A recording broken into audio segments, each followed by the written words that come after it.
If someone doesn't know where their pelvis is, or how heavy their individual pelvis is, or how to use their back abs to actually mobilize the pelvis, then lifting your hips in corkscrew is going to be impossible for a long time.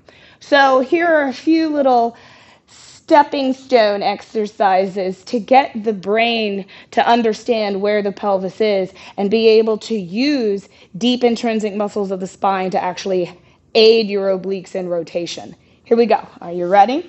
So one of the most common one is an easy just tick-tock of the legs up in your corkscrew, where you think, all right, if I keep my pelvis down, how far can I go to the right and back center? If I keep my pelvis grounded, how far can I go to my left? And that really is going to be like shoulder, right?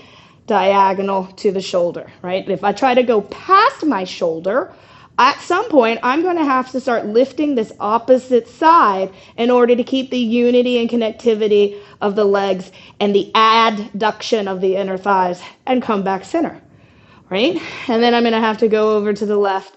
And if you have your arms wide enough, you're using them as balusters on the side of you to keep stability across the frame of your collarbone, okay? Now that's like the most common go-to one.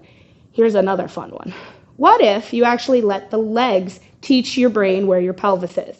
If you let your right leg open, yet control your pelvis, there's only so far it can actually go before you have to bring it back center. Now, everybody's range is going to be different, right? As I go to the left, if I keep my pelvis still, there's only so far I can go and come back center. Now, if I go farther than that, I have to start letting the opposite pelvis reach up to the sky through this left leg. I'm going to go ahead and put this leg all the way down so you can see the rotation. And then to increase the rotation, I'm going to turn my head to the opposite side, really still holding up the weight of this left pelvis in the air.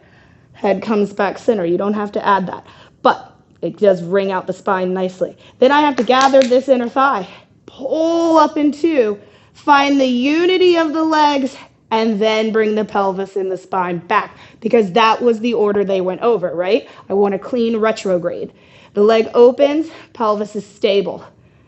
Then as the leg continues to open, this side of my pelvis, lifting and reaching up through the reach of that leg, and it brings more rotation through my spine, and I can really feel one of this sides of my pelvis is not like the other, right? Inner thigh, retrograding to the legs coming back together, pelvis back center.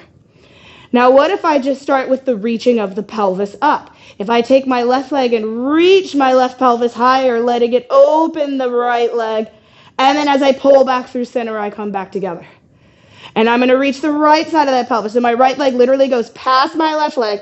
One side of my pelvis lifts, spine rotates, and I'm able to open the leg to the side and come back. My legs are starting to shake, just so you know. That's not a special effect. Okay, one more time of those, because that's freaking hard.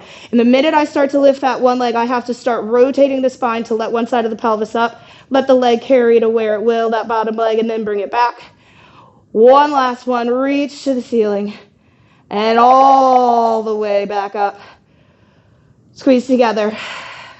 Take an easy fold in your spiral, head to the other side. So for all of that twisting, if you feel the inclination to turn your head, turn it in the opposite direction of where your pelvis is rotating, of where your spine is rotating. So you're really getting a full spiral through your spine over to the other side.